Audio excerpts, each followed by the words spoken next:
మంది పిల్లల్ని చదివిస్తున్నారు కదా. దేనికోసం అండి? దేనికోసం అండి? జాబులు చేస్తారండి. అందరంతే కదా. ఏం చదివిస్తున్నారు? BTech, MTech, BPharm, MPharm, degree, PG. ఎసాను ఉద్యోగం, డబ్బులు సంపాదించడానికి 20 సంవత్సరాలు చదివిస్తున్నారండి. 20,000 జీతం వస్తలేదు.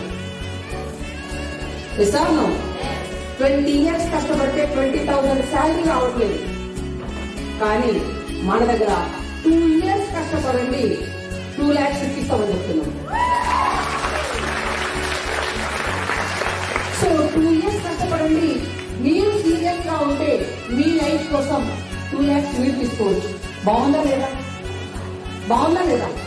సో అలాంటి కమిట్మెంట్ తీసుకున్న లీడర్స్ అంతా నా ముందు ఉంటున్నారు.